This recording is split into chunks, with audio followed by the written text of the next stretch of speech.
সন্তান সন্ততি উপকারে আসবে না, মা বাবা উপকারে আসবে না, ধন সম্পদ উপকারে আসবে না, তবে হ্যাঁ উপকারে আসবে। কি উপকারে আসবে? উপকারে আসবে আমার আল্লাহ যাকে কালবে সালিম দেবে। এখন প্রশ্ন করবে, হুজুর এই কালবে সালিম এটা কি?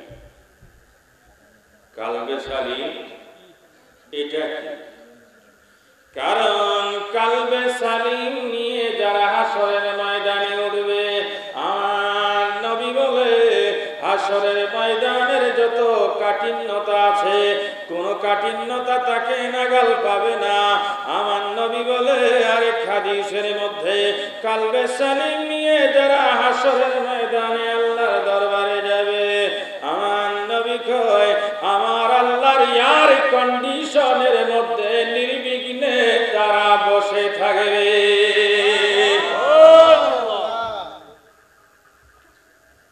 বন্ধুগণ, অর্ধ হাত করে সূর্য উঠে এসে যাবে, তামার জমিন হয়ে যাবে। যদি এয়ার কন্ডিশন পাই, ভালো লাগবে না খারাপ লাগবে? কথা বলুন, ভালো লাগবে। চৈত্র মাসের রোদ যখন হয়, বন্দের মধ্যে ধানের জমির মধ্যে আশেপাশে তাকায় কোন গাছদার ছায়া আছে কিনা, কোন গাছ আছে কিনা। যদি একটা গাছ থাকে, ওই গাছের নিচে যাইয়া বৈশা একটু ছায়া নে, একটু জিরা, একটু শান্তি লাভ করে। ও বন্ধুরে, 5-7 ঘন্টা রোদে থাইকা যদি এই অবস্থা হয়, হাসরের ময়দানে 50,000 বছরের একটা দিন, ওই দিন এই হাজার হাজার বছর সূর্যের তাপের মধ্যে কেমন লাগবে? ওই সময় মানুষ দৌড়াইতে থাকবে, হায় হায় পানি কোথায় রে, পানি কোথায়, পানি কোথায়? দৌড়াইয়া পানির কোনো ব্যবস্থা থাকবে না।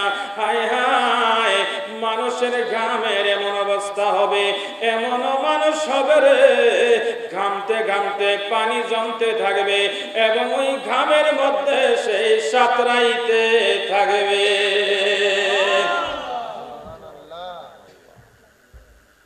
ওই সময় যদি খবর ভাই, ওই যে ফাঁসে দিয়া একটা রুম আছে, একেবারে এয়ার কন্ডিশন রুম, দৌড় দিবনি না দিত না? হ্যাঁ দিব, দৌড়াইয়া এয়ার কন্ডিশন রুমে ঢুকবো, 2 কাছাইরা শান্তিতে বসে থাকবো। মায়ের দূর করলেও আর বাইরে তো না, বাইরিব আর বাইরে। বন্ধুগণ, এবার আসুন হাসরের ময়দানে ওই কঠিন সময়ে কিভাবে আল্লাহর এয়ার কন্ডিশন রুমটা আমরা পাবো। আমার আল্লাহ কয় হ্যাঁ হ্যাঁ এয়ার কন্ডিশন রুম পাওয়ার ব্যবস্থা আছে। কি ব্যবস্থা? আমার আল্লাহ নিজেই বলেছেন, মান আতাল্লাহ বিকলবি সালিম।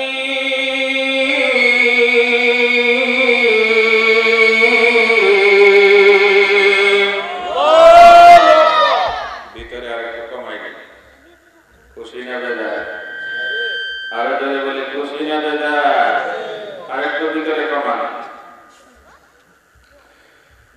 আল্লাহু আল্লাহ আল্লাহু আল্লাহ আল্লাহু আল্লাহ, সাউন্ড বক্স কমাই দিন। আল্লাহ আল্লাহু আল্লাহ আল্লাহ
আমি অনেক দূর থেকে আসছি।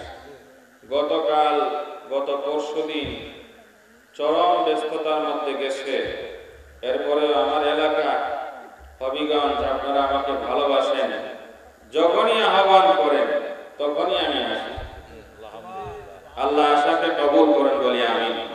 যে বিষয়টা বলছিলাম, ওই এয়ার কন্ডিশন রুমটা হাসরের ময়দানে কিভাবে পাবো? আল্লাহ নিজেই বলছেন কিভাবে গেলে পাবো। ইল্লা মান আতাল্লাহা বিকলবিন সালিম।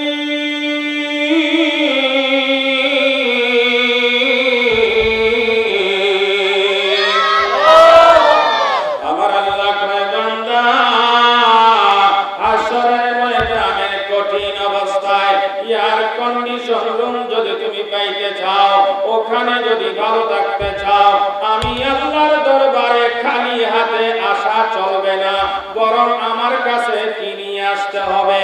আমার কাছে কালবে সালিম নিয়ে আসতে হবে। এবার আসুন, কালবে সালিম কি?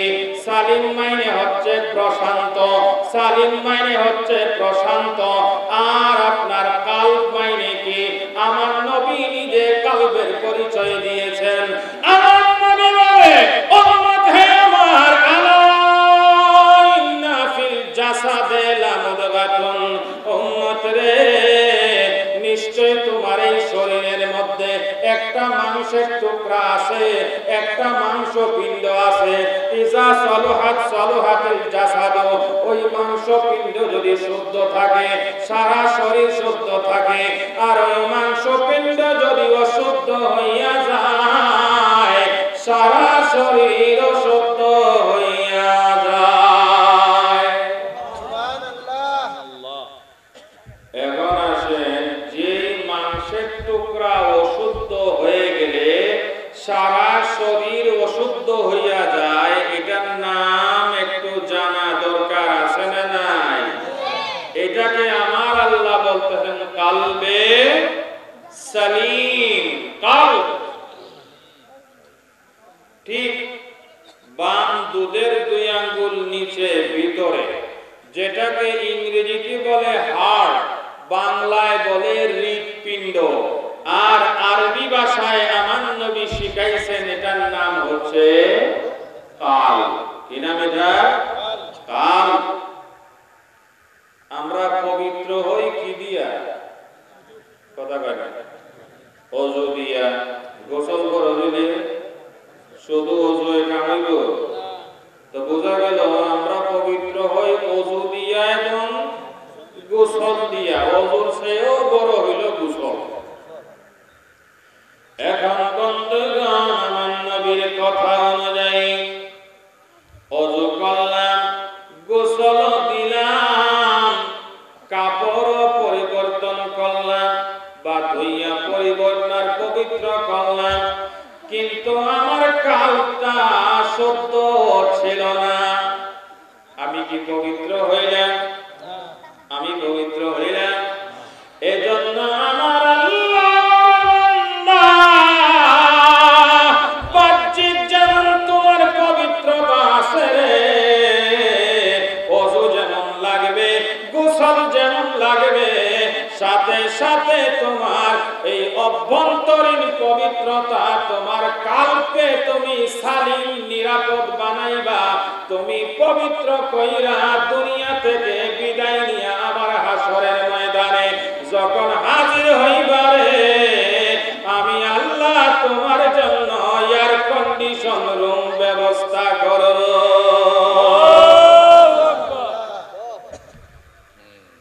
এখন প্রশ্ন জাগে না যে এই যে কাল, এই কাল এটারে সালিম বানানো যায় কোন জায়গায়? জাগে কি জাগে না? হ্যাঁ, প্রশ্ন জাগে না যে কাল তো সবারই আছে, এটারে আমরা সালিম বানাবো কোথায়? নিরাপদ কোথায় যাইয়া বানাবো? বন্ধুগণ, বেশি দূরে না, এই কালকে পরিষ্কার করা যায়, কালবের মধ্যে আয়না বসানো যায়।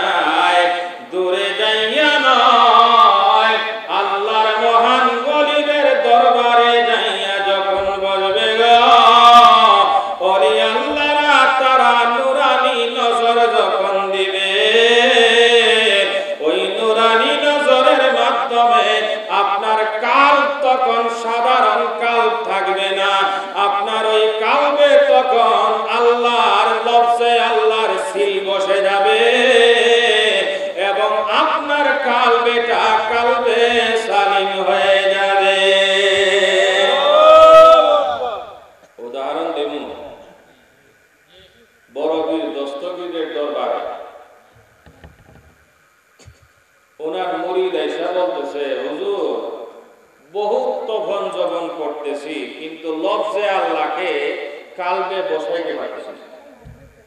একটা জিকির আছে, এটারে বলা হয় পাসান পাস, টান দিতে আল্লাহ, ছেড়ে দিতে হু, 24 ঘন্টা চলবে। আস্তে আস্তে এক পর্যায়ে আপনার পালিত ময়না পাখি প্রথম কিন্তু আল্লাহ আল্লাহ কয় না, কিন্তু 2-4 মাস চেষ্টা করার পরে আপনি আর আল্লাহ আল্লাহ বলা লাগে না, ময়নায় নিজেই আল্লাহ আল্লাহ কয়। কয় কি কয় না? আপনার এই ময়নারেও যখন এক পর্যায়ে জবান দিয়া পাসান পাস করতে করতে করতে করতে করতে করতে একটা সময় আসবে আপনার এই নিজের ময়না পাখি এই কাল তাকে আর পড়াইতে হবে না, নিজেই তখন ঘুমানোর পরে অন্য ব্যক্তি আপনার স্ত্রী পাশে যদি শুয়ে থাকে সে শুনতে পাবে আপনার এই কালবের মধ্যে, কালবের ময়নায় অটোমেটিক আল্লাহ আল্লাহ জিকির করতেছে। বন্ধুগণ, এটা দুই ভাবে হয়। একটা হইল কামেল পীরের কাছে মুরিদ হইয়া এরপরে আপনার পাসান পাসের জিকির করা, বিভিন্ন পয়েন্টে পয়েন্টে সয়লতিফাই হিট কইরা দিলে আস্তে আস্তে আপনার কালবেটা কালবে সালিম তথা হাসরের ময়দানে এয়ার কন্ডিশন পাওয়ার যোগ্যতা লাভ করবে। আরেকটা হলো আপনার কামেল ওলি আল্লাহর দরবারে যদি যাই আপনি বসেন গো, ওই ওলি আল্লাহ আপনার দিকে এমন একটা নজর দিবে, যদি দয়া লাগে এক নজর দেয়, একটা নজরের মাধ্যমে আপনার কালবেটা কালবে সালিম শুধু হয়ে যাবে। তাই না, বরং আপনার কালবেটা আমার আল্লাহর আরশ হইয়া যাবে।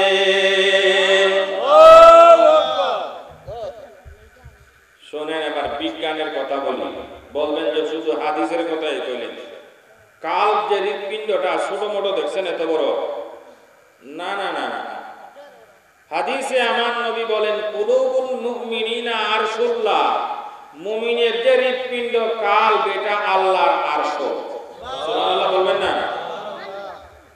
বিজ্ঞান প্রমাণ করছে এই কাল্ব বা হৃৎপিণ্ডের মধ্যে আল্লাহ পাক যে সমস্ত ওয়্যার দিয়েছেন, ওয়্যার বুঝেন, তার বুঝেননি, তার আরে লত বুঝেননি, এই যে লত বা ওয়্যার বা তার দিছে, এই তার কতটুক দিছেন জানেন? যে এই কাল্বের ভিতর থেকে সকল ওয়্যারকে যদি খুলে ফেলা হয় এই পৃথিবীটাকে 16 বার প্রদক্ষিণ করা যায়। কইবেন হুজুর কেমনে? এই ছোট্ট একটা জায়গা এতটুকু, এর ভিতরে কি আছে? লক্ষ লক্ষ সেল আছে। যারা লেখাপড়া করছেন তারা বুঝবেন, এক একটা সেলের মধ্যে কি আছে?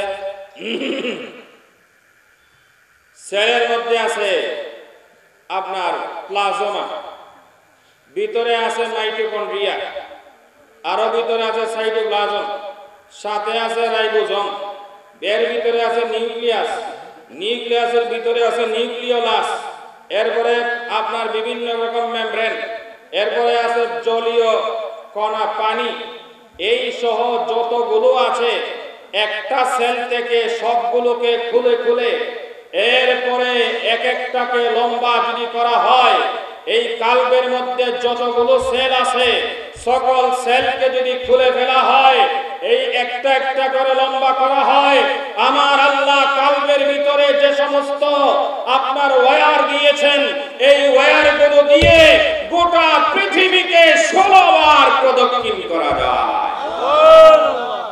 ছোট মনে করছেন?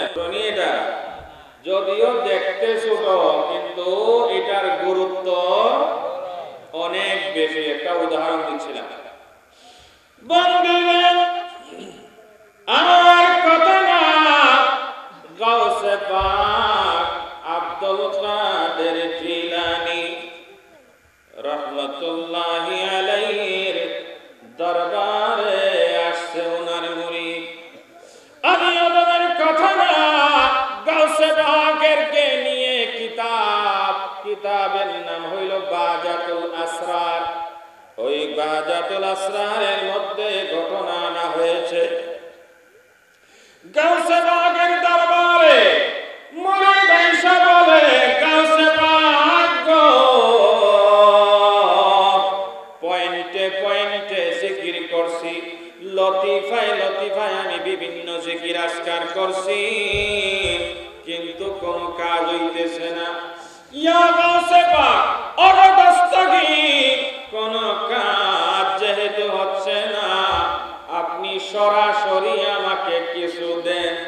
গাউসে পাক বলতেছেন, মুরিদ রে, আমি ফজরের নামাজ পড়ে যখন মুরাকাবায় বসবো আগামী দিন, ওই ফজরের নামাজ পড়ে যখন আমি আমার মুরাকাবায় বসবো, তখন তুমি হাজির হইও, দেখি কিছু দেওয়া যায় কিনা। বন্ধুরা রে, পরের দিন ফজরের নামাজ পড়া আমার গাউসে পাক মুরাকাবায় বসছে। মুরাকাবায় বইসা আমার আল্লাহর সাথে কথা শুরু করছে। বন্ধুরা, আল্লাহর আরিফিন যারা আমার আল্লাহর সাথে পরিচয় হয়ে গেছে, ওরা সেই কালবের মাধ্যমে, কালবের চোখের মাধ্যমে এবং কালবের পাওয়ারের মাধ্যমে আমার আল্লাহর সাথে সরাসরি যোগাযোগ করতে পারে। বন্ধুরা, গাউসে পাক বলতেছে, মুরিদ রে, কালকে তুমি আইসো, দেখি কিছু দেওয়া যায় কিনা।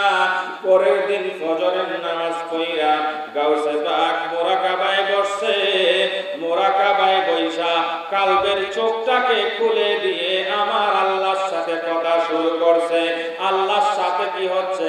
গাউসে পাকের কথাবার্তা হচ্ছে। বন্ধুরা রে, গাউসে আজম আব্দুল কাদের জিলানী রাহমাতুল্লাহি আলাইহি মুরাকাবায় বইসা সেই মুশাহাদার দরজায় যাইয়া আমার আল্লাহর সাথে যখন কথাবার্তা শুরু করতেছে, দুনিয়াবি কোনো খবর, দুনিয়ার খবর আর ওনার নাই। ওই দিকে ছাগল একটা, কি কি কি ছাগল চিনেননি? ছাগল ছাগল ছাগল, বকরি বকরি, খাসি, ছাগল একটা ঘাস খাইতে খাইতে খাইতে খাইতে গাউসে পাকের দরবারে উনি যেই রুমের মধ্যে বসে মুরাকাবা করতেছেন, ওই রুমের দরজার কাছে যাইয়া মাথা দিয়া ঢুস দিছে। ছাগলে দেখছেন না, লতা পাতা খায়, আবার একটু উপরে যদি হয় পা দুইটা উপরে দিয়ে উঠাইয়া যায়, এটা ধরার চেষ্টা করে, করে কি করে? এরকম যখন করেছে, গাউসে পাকের ওই রুমের দরজা নইরা উঠছে। আমার গাউসে পাক তখন মুরাকাবায় যাইয়া আমার আল্লাহর সাথে কথা কইতেছে, আমার আল্লাহর সাথে যোগাযোগ হইতেছে, আমার আল্লাহর ফয়েজ নাজিল হচ্ছে। গাউসে পাক আছে ওই জায়গায়, একটু খেয়াল হইছে আমার মুরিদ না আসার কথা ছিল, একটু খেয়াল হইছে, দেখা গেল ছাগল চিৎকার করতে শুরু করছে, বে বে করে চিৎকার করতেছে, মরে যাচ্ছে, লাফালাফি করতেছে, সাইটাসাইটি করতেছে। বন্ধুগণ, গাউসে পাক তাড়াতাড়ি বের হইছে, বের হইয়া দেখে ছাগল গড়াগড়ি করতেছে, চিৎকার করতেছে, মারা যাওয়ার উপক্রম হইছে। আমার গাউসে পাক আব্দুল কাদের জিলানী রাহমাতুল্লাহি আলাইহি ডাক দিয়া বলে, ছাগল কার রে? পার্শ্ববর্তী বাড়ি থেকে ওনার আর এক খাদেম বাইয়া কয়, গাউসে পাক গো, আমার ছাগল আপনার বাড়িতে কেমনে আইলো? গাউসে পাক কয়, সর্বনাশ, এই সময় আমার মুরিদ আসার কথা ছিল, আমি না আমার আল্লাহর দরবারে আল্লাহর সাথে মুরাকাবায় যাইয়া কথা বলতেছিলাম, কোন ফাঁকে দিয়া এই সময় আমার মুরিদ আসার কথা ছিল, ছাগল আইসা হাজির হইছে, ডোজ দিছে, আপনার জিঞ্জিরে নাড়া পড়ছে, আমার একটু নজর এই দিকে পড়ে গেছে, এই ছাগলের এই হালত হইছে। গাউসে পাক কয়, খাদেম রে, এই ছাগলটাকে জবাই করো। ছাগলকে জবাই করছে। ছাগল যখন জবাই করছে, গাউসে পাক কয়, চামড়াগুলো ছাড়াও। চামড়াগুলো যখন ছাড়াইছে, চামড়া ছাড়ানোর পরে আমার গাউসে পাক কয়, এই ছাগলের একটা হৃৎপিণ্ড আছে, কাল্ব আছে, ওইটা আমার কাছে নিয়ে আসো। ছাগলের হৃৎপিণ্ড নিয়ে আসছে, কালটা গাউসে পাকের কাছে নিয়ে আসে। গাউসে পাক কয়, খাদেম রে, এই ছাগলের হৃৎপিণ্ডটাকে একটু কাটো, কাইটা দুই ভাগ করে ভিতর দেখতে চাই। আপনার সেই খাদেম ছুরি দিয়া যেই মাত্র ওই ছাগলের কালটা হৃৎপিণ্ডটাকে কাটছে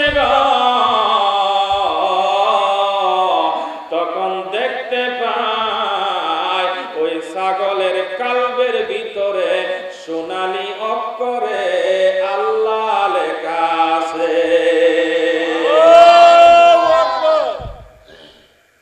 সেই গাউসে পাক নুরানি নজরের মাধ্যমে কিছু দিতে পারেনি না পারে না?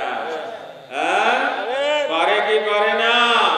এই জন্য আলা হযরত কত সুন্দর বলছেন, खुदा की फजल से हम पर है साया, गौसे आज़म का हमें दोनों जहां में है सहारा, गौसे आज़म का हमें दोनों जहां में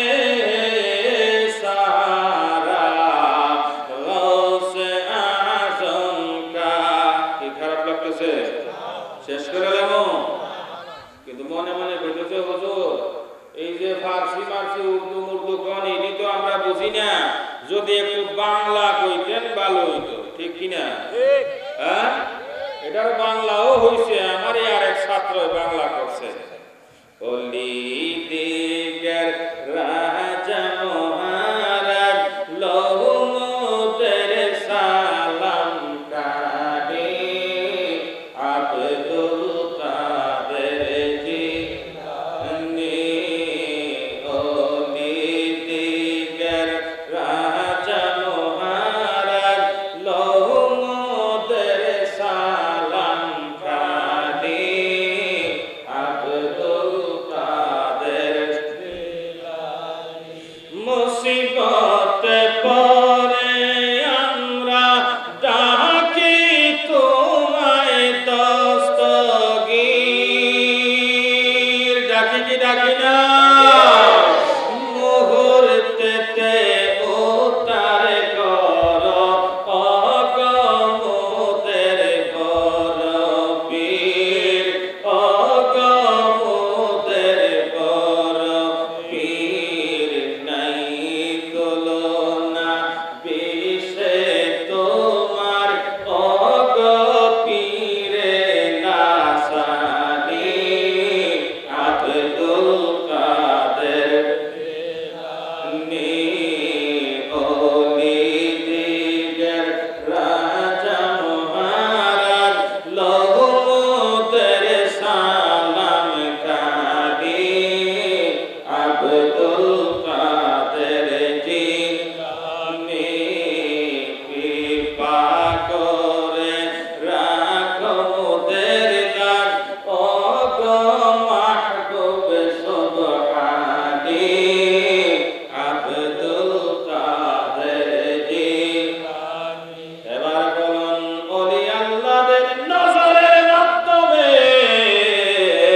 আমার আপনার কালকে কালবে সালিম বানানো যাবে কি যাবে না? বন্ধুগণ, হাজার হাজার উদাহরণ আছে। খাজা গরিব নওয়াজ, খাজা মঈনুদ্দিন চিশতি আজমিরি সঞ্জিরি রহমতুল্লাহি আলাইহি যখন ভারতে আসে, আইসা সেই আনা সাগরের পাশে আপনার ওই ছোট্ট একটা পাহাড় আছে, ওই পাহাড়ে আমার খাজা গরিব নওয়াজ আস্তানা করছে। বন্ধুগণ, খাজা গরিব নওয়াজ যখন আস্তানা করছে, তৎকালীন সময়ের রাষ্ট্র শক্তি পৃথ্বীরাজ চৌহান হিন্দু ভদ্রলোক। হিন্দুরা মুসলমানদেরকে সহ্য করতে পারে না, এটা শত শত বছরের ইতিহাস। বন্ধুগণ, পৃথ্বীরাজ চৌহানের সৈন্যরা তার কাছে খবর দিছে, আমাদের রাজা মহাশয় মুসলমান ফকির দলবল নিয়ে আইসা আনা সাগরের পারে ওই পাহাড় দখল কইরা বসে আছে। চৌহান কয় কি হইছে না না না তোরা যাইস না এই ফকিরের সাথে পারবি না যুদ্ধ কইরা কিছু হবে না লাঠালাঠি করিস না মরবি বরং কি করতে হবে এই ফকিরকে যদি ঠান্ডা করতে হয় ভালো একজন জাদুকর লাগবে তার দরবারে জাদুকররা এমনিতেই বেতন ভাতা পাইয়া থাকতো জাদুকররা কোথায় রে আসো আসো ওই মুসলমান ফকিরের বিরুদ্ধে জাদু চালাও তারা যাইয়া মুসলমান ফকির খাজা গরিব নওয়াজের বিরুদ্ধে জাদু চালাইছে কিভাবে বড় বড় রশি বানাইছে দড়ি বানাইছে দড়ির মধ্যে যখন ফু দিছে সাথে সাথে সকল দড়ি সাফ হইয়া গেছে আল্লাহু আকবার বড় বড় সাপ এটারে কি সাপ কয় গোখরা সাপ আলোক সাপ বড় বড় সাপ হয়ে গেছে সাপ হয়ে যাইতেছে জাদু আছে না নাই কথা কয় না বিশেষ করে মহিলাদের মধ্যে জাদু একটু বেশি আছে আমার কথায় মহিলারা রাগ হইেন না বিয়ে হইলে আসার পরে জামাইরে কেমনে মুখের ভিতরে আনন্দ যাইব এর জন্য জাদুকরের কাছে যাইয়া জাদু করায় না সবাই না আবার দুই চারজন এরকম আছে না নাই সাবধান সাবধান যারা এরকম জাদু করে এবং জাদু করায় আমার নবীর হাদিস অনুযায়ী শবে বরাত শবে কদর যেই রাত্রিতে আল্লাহ দুয়া কবুল করার জন্য তার সিংহাসন ছেড়ে দিয়ে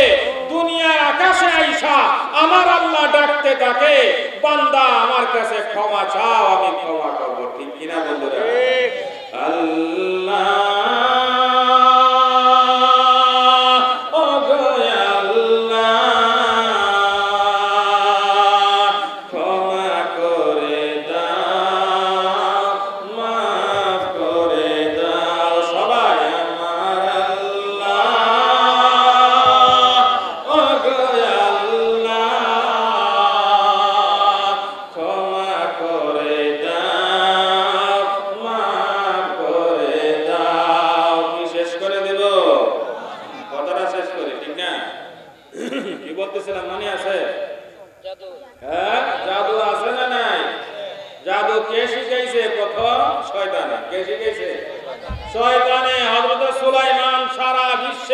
সকল কিছুর বাদশা ছিলেন পাখিরও বাদশা এমনের বাদশারা তো শুধু মানুষের বাদশা আমার প্রধানমন্ত্রী হাসিনা যদি জায়গা ডাকেন এই সিল উড়াউড়ি করতেছিস তোরা আমার কাছে আয় আইব যেহেতু উনি সিলের বাদশা না মানুষের বাদশা হযরত সুলাইমান চিলকে ডাকতেন চিল আইসা হাজির হইতো এমন ভাবে আকাশের মেঘমালাকে ডাকতেন মেঘমালা হাজির হইতো সবাই হাজির হয়ে যেত সুলাইমান যখন ইন্তেকাল করলেন শয়তান ইবলিস মালাউন তখন সে আপনার জাদুর বিশাল একটা বই কয়েকটা বই বিভিন্ন বর্ণনায় সুলাইমান যেখানে তার সিংহাসন ছিল ওই সিংহাসনের নিচে তার ঠিক পায়ের নিচে মাটির নিচে রেখে দিয়েছে আর লোকজনকে বলছে সুলাইমান এত বড় বাদশাহী চালাইছে কি দিয়া তোমরা জানোনি কি দিয়া পাবলিক কই কি দিয়া কই কেন ওনার পায়ের নিচে সব কিছু আছে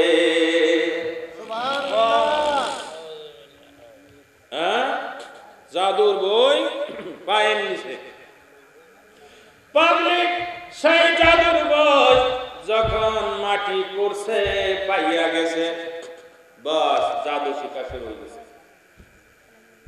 আমার আল্লাহ কোরআন শরীফে বিষয়টা এনেছেন ওয়াত্তাবিউ ওয়াত্তাবাউ মা তাতলু শায়াতিনু আলা মুলকি সুলাইমানা মা কাফারা সুলাইমানু ওয়ালাকিন্না শায়াতিনা কাফারু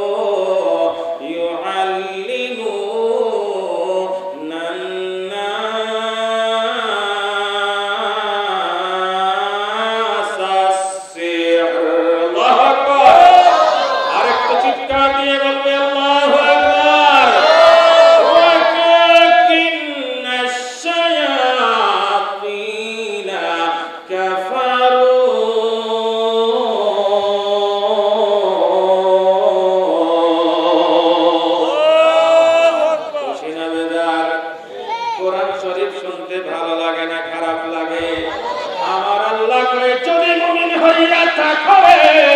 কোরআন কারীমের তিলাওয়াত যখন শুনবা সাথে সাথে তোমার ঈমানের নূর বাড়তেই থাকবে, বাড়তেই থাকবে।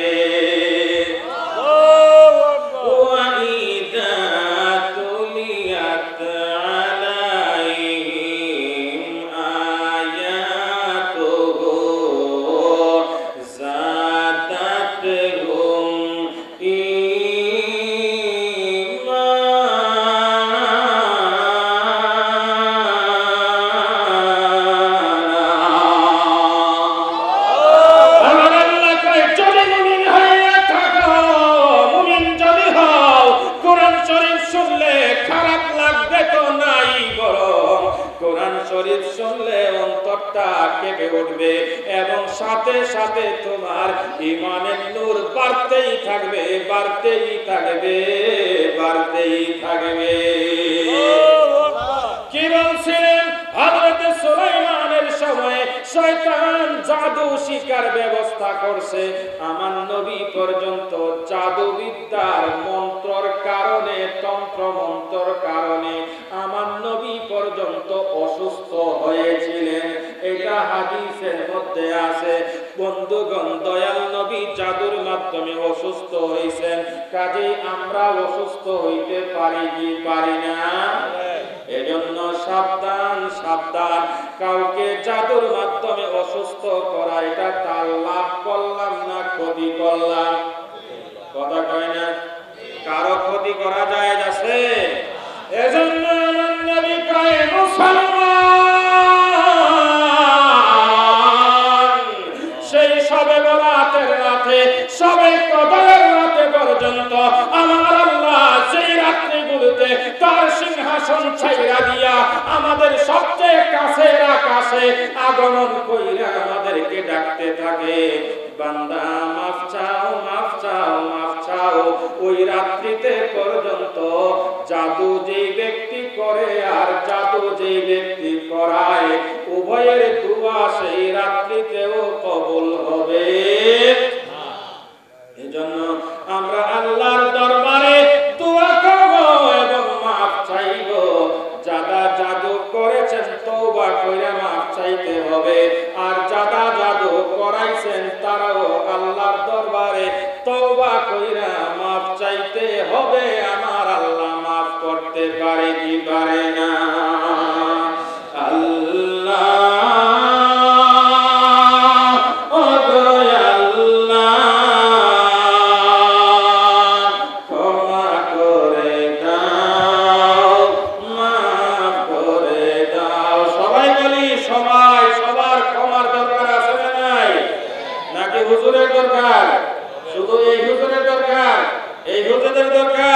সামনে কারা দরকার? সবার প্রয়োজন আছে না নাই?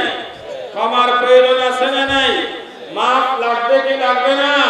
বন্ধুগণ, এজন্য আসুন এই গভীর রাত্রিতে আমার আল্লাহ ডাকলে শুনবে কি শুনবে না? আমার আল্লাহ শুনে কি না? বন্ধুগণ, রাত যখন গভীর হয়ে যায়, হাদিসে এটাও আছে আমার আল্লাহ প্রত্যেক রাত্রির গভীর অংশে আমার আল্লাহ আরশে আজিম ছেড়ে দিয়ে দুনিয়ার আকাশে আল্লাহ জালওয়া আফরোর হয়ে যান, হইয়া যাইয়া আমাদেরকে ডাকতে থাকেন, বান্দা আমি আমার সিংহাসনকে কুদরতি ভাবে ত্যাগ করে দিয়ে দুনিয়ার আকাশে আমি এসে হাজির হয়েছি। বান্দারে আমার কাছে ক্ষমা চা, আমি আল্লাহ ক্ষমা করতে চাই। বন্ধুগণ, রাত 12টা গভীর হয়ে গেছে, আমার আল্লাহর কাছে মনে মনে তওবা কইরা সবাই আমার আল্লাহকে ডাকতে পারবো কি পারবো না? আগামী দিন, আগামী বছর এই রাত সবাই কি পাবো? সবাই পাবো? অনেকেই চলে যেতে হবে কি হবে না? অনেকেই চলে যাবে, কারণ এই তারিখে গত বছর এখানে ছিল, এই বছরে নাই। এমন মানুষ আছে না নাই? এমন মানুষ আছে এই বছর সে এখানে নাই। বন্ধুরা রে, কাজেই জীবনের শেষ মুনাজাত, শেষ দোয়া মনে কইরা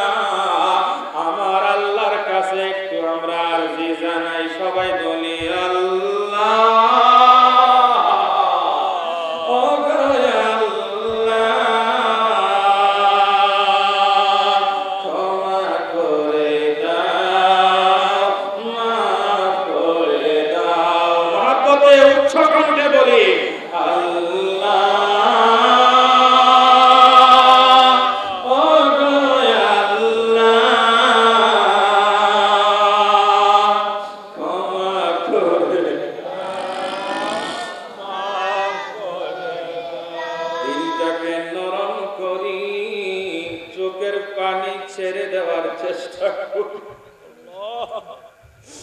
আমার নবী কয় উম্মত, যখন তোর দিলটা নরম হয়ে যায়, চোখ দিয়া এক ফোঁটা পানি বের হইয়া যায় আমার আল্লাহর জন্য, আমার আল্লাহ কুদরতি হাত বাড়াইয়া চোখের পানি মুছতে থাকে আর বলতে থাকে, আর কাঁদিস না, তোর জীবনের সব মাফ কইরা দিলাম।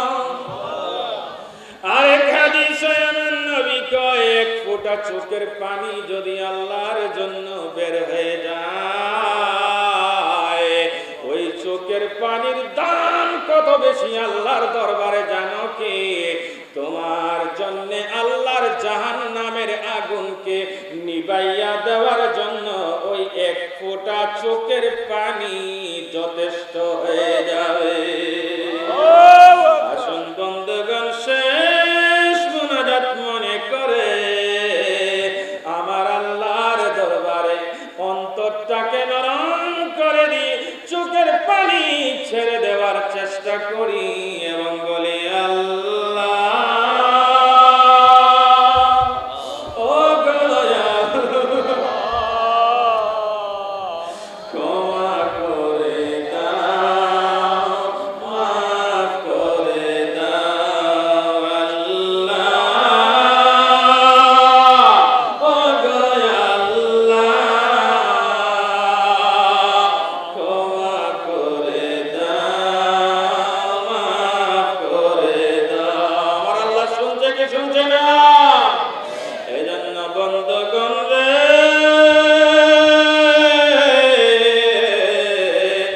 দুনিয়া থাকার জায়গা না, চইলা যাইতে হবে। একটু খেয়াল করি, যখন রূহটা বের হয়ে যাবে, কেউ আর নাম ধইয়া ডাকবে না, লাশ কইয়া ডাকবে। বন্ধুগণ রে, গরম পানি নিয়া হাজির হইয়া যাবে।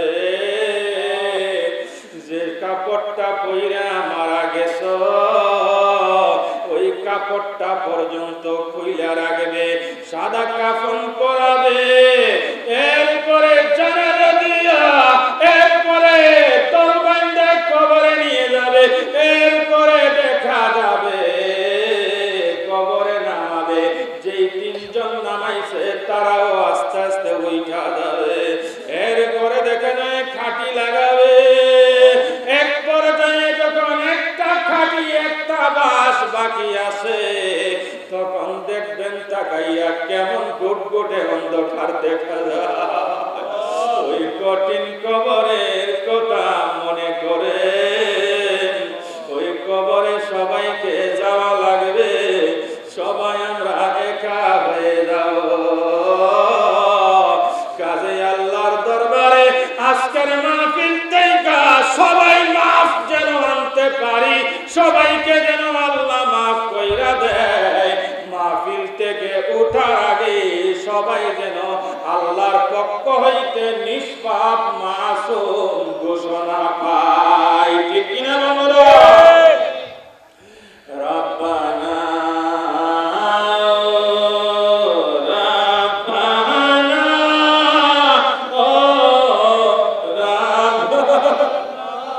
সবাই বলে আল্লাহ, রব্বানা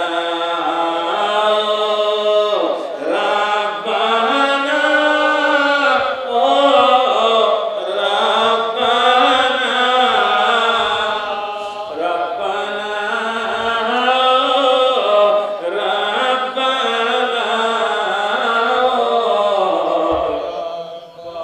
গোনার বোঝা মাথাইলো নিয়া কান্দেছি, গোনার বোঝা মাথাইলো নিয়া কান্দেছি, মাফ কর গো মাহবুব আল্লাহ, ইলাহি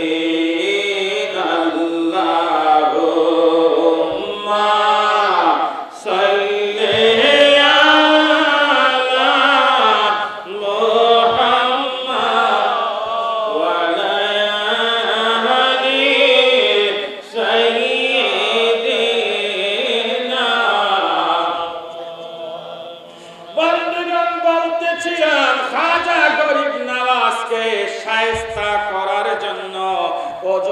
কালের জাদুগিররা লম্বা লম্বা রশি বানাইয়া যখন ফু দিছে, বিরাট বিরাট দাঁড়ায় সাপ, বড় বড় গোকরা সাপ, আলো ভাব বড় বড় সাপ হইয়া গেছে।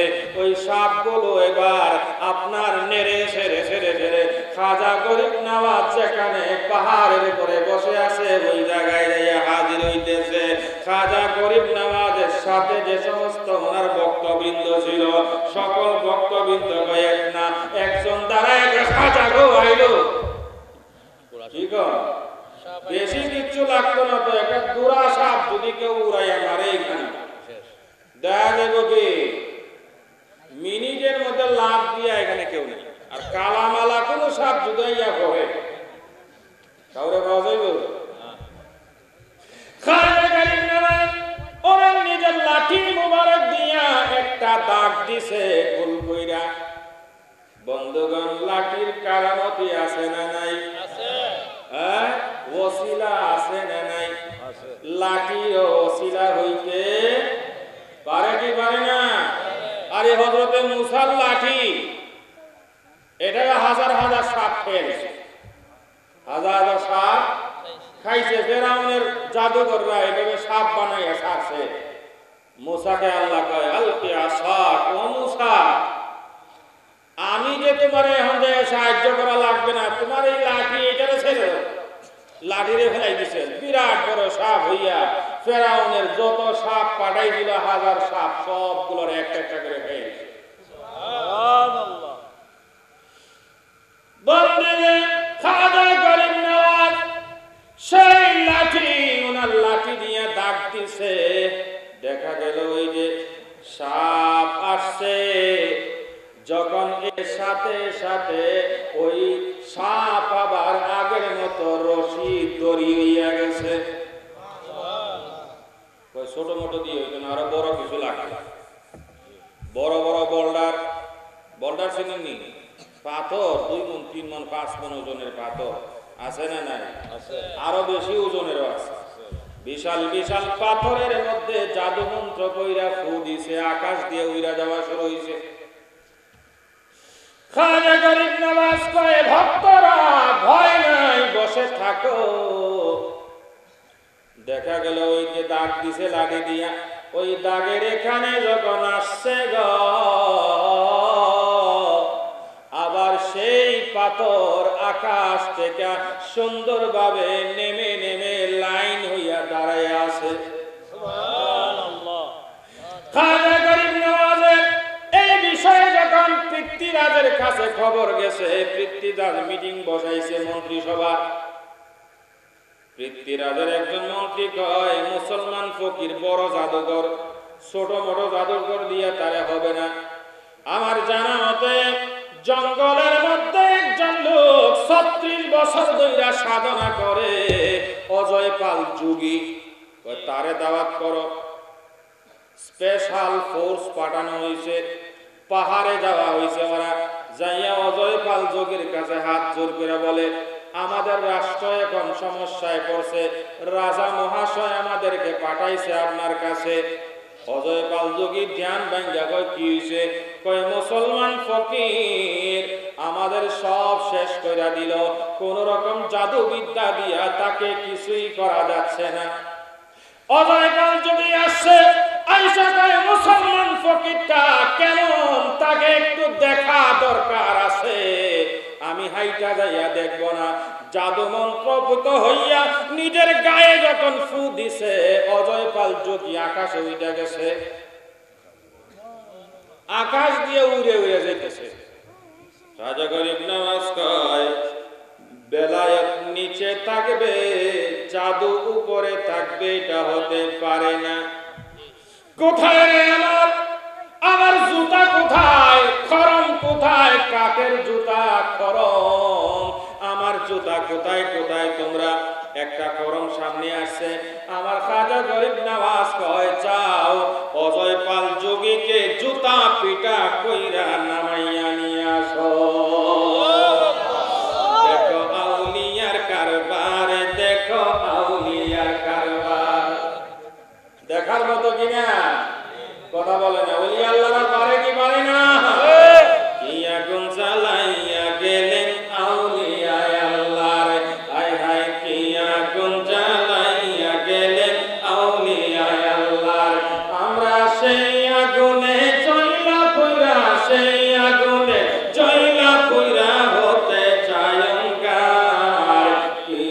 আগুন জ্বালাইয়া গেলেন আউলিয়া আল্লাহ হায় হায় কি আগুন জ্বালাইয়া গেলেন আউলিয়া আল্লাহ বন্ধ করো খাজা গরিব নওয়াজ যখন অর্ডার দিছে জুতারে যা জুতা পিটা কইরা অজয় পাল যোগীরে নামাইয়া নিয়ে আয় জুতা যাইয়া জুতা পিটা কইরা অজয় পাল যোগীকে নামাইয়া নিয়ে আসে যখন জুতা পিটা কইরা নামাইয়া নিয়ে আসে 36 বছর ধরে সাধনা করে আদায় কেমনে করতে হবে জানা আছে না নাই আছে আছে সাথে সাথে এজন্য খাজা গরিব নওয়াজের পায়ে দুই হাত দিয়া জাপটাইয়া দইরা কয় খাজা গো আমি মনে হয় আমার ঠিকানা পাইয়া গেছি খাজা গো আমারে ক্ষমা কইরা দে খাজা গরিব নওয়াজ কয় ক্ষমা করতে পারি তবে আমার একটা শর্ত মুসলমান হইয়া যাও অজয় পাল যোগী কয় হুজুর গো আপনার যেমন একটা শর্ত আছে আমারও একটা শর্ত আছে কি শর্ত যে মুসলমান হওয়ার পরে আমি ভিক্ষা চাইবো আমারে ভিক্ষা দেওয়া লাগবে আমার খাজা কয় যাও গোসল কইরে এসো মুসলমান হইতে গেলে প্রথম পর্যায়ে তার গোসল ফরজ গোসল করে আসছে গোসল কইরা সামনে বসছে খাজা গরিব নওয়াজ তাকে ঈমানের কালিমা পড়াইয়া দিয়া মুসলমান বানাইয়া দিছে মুসলমান যখন হইয়া গেছে এবার বলে অজয় পাল যোগী রে তুই না কি জানি আমার কাছে ভিক্ষা চাইবি বলছিল মনে করছস কোন টাকা পয়সা চাইবি কয় কয় না না না খাজা গো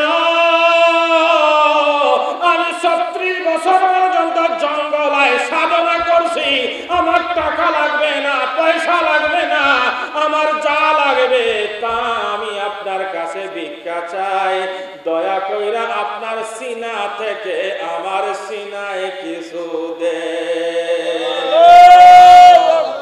খাজা গরিব নওয়াজ অজয় পাল যোগীকে সামনে বসাইয়া নিজের চক্ষু অন্তরের যে চক্ষুটা আছে কালবের যে আলাদা আর একটা চোখ আছে বন্ধুগণ ওলি আল্লাহরা নবীরা তাদের কালবেরও আর একটা চোখ আছে কি আছে কালবের কি আছে আলাদা চোখ আছে এটা আমার কথা না বন্ধুগণ আমার নবী যখন মেরাজে যায় মেরাজে যাওয়ার সময়ে হাতিমে কাবার মধ্যে আমার নবী শুইয়া ছিলেন জিবরাইল আইসা নবীরে জাগাইছে জাগাইয়া আমার নবীকে জমজম কূপের পাশে নিয়ে গেছে নিয়ে যাইয়া আমার নবীর আপনার পরিপূর্ণ বুকটাকে আপনার টোটালি কি করছে ওপেন করছে ওপেন হার্ট সার্জারির মতো ওপেন কইরা ফেলছে ওপেন কইরা এরপরে ভিতরে যখন তাকাইছে আমার কথা না ইমাম বদরুদ্দিন আইনি আমার সেই উমদাতুল কারির মধ্যে লিখতেছেন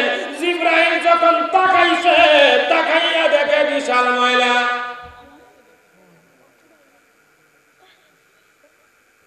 বুঝাইছে নবীর ভিতরে অনেক কথা কয় না কারণ আপনারা তো এই ওয়াজ শুনবেন ইউটিউবের মধ্যে যে মেরাজের সময় সিনা চাক কইরা জিবরাইল জমজমের পানি দিয়া ধুইয়া ময়লা দূর করছে কইছেন না কয় নাই ময়লা দূর করছে আসলে জিবরাইল কোন ময়লা খাইছে কিনা একটা দেখেন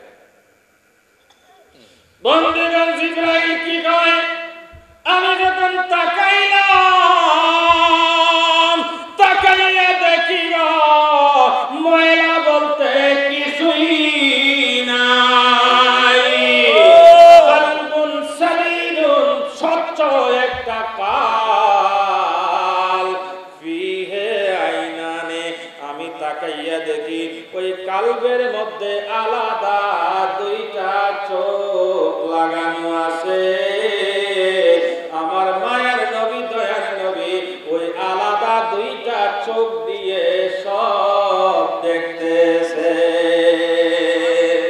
আল্লাহু আকবার ওলি আল্লাহদের দরবারে ওলি আল্লাহদের কাছে এই কালবের আলাদা চোখ আছে না নাই আছে আপনি নিজেও যখন ওলি আল্লাহদের দরবারে যাবেন তাদেরকে যদি রাজি খুশি করতে পারেন দয়া যদি লাগা যায় দেখা যাবে আপনার এই যে কাল্ব আছে, যেখানে আপনার অন্তর্নিহিত বন্ধ চোখ আছে, আপনারও সেই চোখ, অন্তরের চোখ, কাল্বের চোখ আপনারও খুলে যেতে পারে। আমরা দোয়া করি কি করি না? ওলি আল্লাহর দরবারে যাই, আমাদের কাল্বের চোখ, কাল্বের আয়না যেন খুইলা যায়। দোয়া করতে পারবো কি পারবো না? আমি একটু লিখছিলাম আর কি, এক সময় বসছিলাম, ভালো লাগছিল তাই একটু লিখছিলাম। দে দে খোদা তো পর্দায় ওঠা দে, দে দে খোদা তো। খারাপ লাগতেছে? শেষ করিলাম। সিনা মোর খোলিয়া বেলায়েতের নূর দিয়া, সিনা মোর খোলিয়া বেলায়েতের নূর দিয়া, আরে গাউসিয়তের তারিফিটি কইরা, গাউসিয়তের তারিফিটি কইরা বাতি জইলা দে, দে দে খোদা তো। কি খারাপ লাগে? শেষ করিলাম? আমার তো ভালো লাগতেছে, এই জন্য একটু লম্বা করতেছি। সবাই বলি দে দে খোদা তো পর্দায় ওঠা দে, দে দে খোদা তো।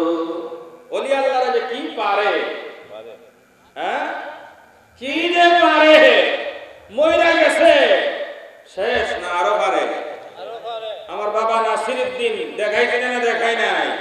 দাফন করছে উত্তর দিকে মাথা। আমার বাবা নাসিরউদ্দিন সকলের বাবা, রুহানি পিতা। বাবা নাসিরউদ্দিন কয়, আমি কইছিলাম পশ্চিম দিক দিয়ে আমি যেভাবে মারা গেছি এইভাবে আমার দাফন করবি। উনি মারা গেছেন শেষদা অবস্থায় মাথা পশ্চিম দিকে দিয়া। এই মৌলবীরা ওনারে স্বাভাবিকভাবে দাফন করে ফেলেছে। দাফন শেষ হওয়ার সাথে সাথে ওনার রওজা শরীফ উনি ঘুরাইয়া দিয়া মাথা পশ্চিম দিকে নিচে নেয় নাই। মইরা শেষ না শুরু করছে? মইরার পরে আরো বাড়ছে না কমছে? দেখো আউলিয়ার কারবার, দেখো আউলিয়ার কারবার। আরে মরিয়া না মরে তারা, মরিলে দ্বিগুণ বার। দেখো আউলিয়া কারবার, হায় হায় দেখো আউলিয়ার কারবার। বন্ধুগণ, খাজা গরিব নওয়াজ বলতেছিলাম, অজয় পাল যোগী বলে, খাজা গরিব নওয়াজ আপনার সিনা থেকে আমার সিনায় কিছু ভিক্ষা দেন। খাজা গরিব নওয়াজ অজয় পাল যোগীরে সামনে বসাইয়া, একেবারে সামনে সামনে বসাইয়া নিজের কাল্বের সেই চোখটারে খুলছে। খুইলা অজয় পাল যোগীর ওই কাল্বের দিকে আপনার নজর দিছে, বেলায়েতের নজর। কিছু পাবে কি পাবে না? ওই বেলায়েতের নজর আমরা চাই কি চাই না? এই বেলায়েতের নজর যদি পাই, আমরা সবাই ধন্য হয়ে যাব। অজয় পাল যোগী বসা, খাজা গরিব নওয়াজ বসা। অজয় পাল যোগী যখন ভিক্ষা চাইছে, কাল্বের ভিক্ষা, খাজা গরিব নওয়াজ অজয় পাল যোগীকে কাল্বের সেই ভিক্ষা কিভাবে দিছে? নিজের অন্তরের কাল্বের সেই চোখটারে খুইলা দিয়া অজয় পাল যোগীর কাল্বের দিকে নজর দিছে। এই ফয়েজ দিছে। ফয়েজ দেওয়া যায় কি যায় না? কথা বলেন, দেওয়া যায় কি যায় না? ওলি আল্লাহদেরকে ফয়েজ দিছেন, আরে ওলি আল্লাহ এভাবে তার পীর তারে ফয়েজ দেন, এভাবে তার পীর তাকে ফয়েজ দেন, এভাবে তার পীর সিলসিলাদার আমার কাউসার বাগদাদ ফয়েজ দিয়ে থাকে। এরপরে এভাবে ফয়েজ দিতে দিতে দিতে দিতে উপরে যাইতে যাইতে হযরত ইমাম হুসাইন কারবালার জমিনে শেষ যখন উনি দুলদুলে সুয়ার হইবে রে, জয়নাল আব্দিন অসুস্থ তারে ডাক দিয়া এরপরে বলতেছে, বাবারে তুমি যুদ্ধে যাওয়ার দরকার নাই, তুমি যদি চলে যাও আমার নবীর আমার নানা জানের বংশ শেষ হয়ে যাবে, আমি তোমার জন্য দোয়া করে গেলাম, শত্রুরা তোমার কোনো ক্ষতি করতে পারবে না। সাথে সাথে আমার কাছে আসলে এভাবে কাছে টাইনা নিয়া বুকের সাথে বুক মিলাইয়া এমন কিছু সিনা থেকে সিনায় আপনার হযরতে হুসাইনের কালবের থেকে সরাসরি জয়নাল আবদিনের কালবের মধ্যে সরাসরি ফয়েজ দাইলা দিছে। সিনা খুইলা গেছে না খুলে নাই? সিনা মোরে খুলিয়া রহমতেরি নূর দিয়া ইলেকে তারিফি কইরা গাউসিয়াত তারিফি কইরা বাতি জইলা দে দে দে খোদা তো পর্দা ওটা দে দে দে খোদা তো। বন্ধুগণ, হযরত হুসাইনকে ফয়েজ কে দিছে আমার মদিনার কামলিওয়ালা নবী স্বয়ং নিজে। হযরত হুসাইন ছোটবেলায় হাঁটতেছেন ওই সময় থেকে শুধু তাই না, বরং হযরত হুসাইন যখন বিদায় নিয়া মদিনা থেকে বের হয়ে যাবে, একটা টাইম শেষ পর্যন্ত মদিনা থেকে বের হয়ে যাবে, কারবালার ময়দানে যাবে, শেষ দেখা কত দূরে যাইয়া গেট পর্যন্ত যাইয়া আবার ফিরে আসছে আমার নবীর রওজায়, নবীর রওজার সামনে দাঁড়াইছে, দাঁড়াইয়া নানা বইলা যখন চিৎকার করে ডাক দিছে, সাথে সাথে হযরত হুসাইন বলতেছে, সাথে সাথে সামনে তাকাইয়া দেখি মাটিটা ঠিক কিছু নাই, সরাসরি নারাজান মুহাম্মাদুর রাসূলুল্লাহ সাল্লাল্লাহু আলাইহি ওয়াসাল্লামকে দেখা যাচ্ছে। হযরত হুসাইন লাফ দিয়া সামনে রওজার দিকে পড়ে গেছে, যখন পড়ে গেছে আমার দয়াল নবী হুসাইনকে আপনার এইভাবে সিনাটা সামনে দিয়া নিজের দুই হাত দিয়া এভাবে কাছাকাছি কইরা বুকের সাথে বুকে জড়াইয়া ধরছে। বন্ধুগণ, আমার দয়াল নবীর ইন্তেকালের বহু পরে এই ঘটনা। এবার বলুন আমার মায়ের নবী রওজা শরীফে জিন্দা না মুর্দা? আরো জোরে বলি, জিন্দা না মুর্দা? আমার নবী যদিও চলে গেছে,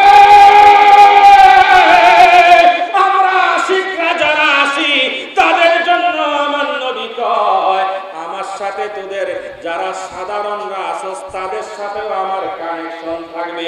কিভাবে থাকবে শোনো রে, মাররানি ফিল মানামে সায়ারানি ফিল ইয়াকসা মাররানি ফিল মানামে ফাকাদ রাআল হাক্কা। তোরা যারা আমাকে স্বপ্নে দেখবি, বাস্তবে আমাকে দেখবি, কারণ শয়তান আমার আকৃতি ধারণ করতে পারে না। আরেকটা হাদিস মুসলিম শরীফের, এটা শুনলে তো আপনারা লাফিয়ে উঠবেন। আমার নবী কয়, যাদের সৌভাগ্য হয়েছে আমাকে স্বপ্নে দেখেছ। মুসলিম শরীফের হাদিস। আমি অদম পড়াচ্ছিলাম, হঠাৎ করে হাদিস আমার নবীর সংবাদ আমার সামনে হাজির হইছে। আমার নবী কয়, মাররানি সায়ারানি ফিল ইয়াকসা, যারা আমারে স্বপ্নে দেখছো রে অচিরেই তারা আমাকে জাগ্রত অবস্থায় দেখতে পাবে। আর আমার নবী কয়, মাররানি হারামাহুল্লাহুন নারা, যারা আমাকে দেখবা তাদের জন্য জাহান্নামের আগুন হারাম হইয়া যাবে। নবী দেখতে চাই কি চাই না? নবী দেখলে আমাদের ঈদ হবে কি হবে না?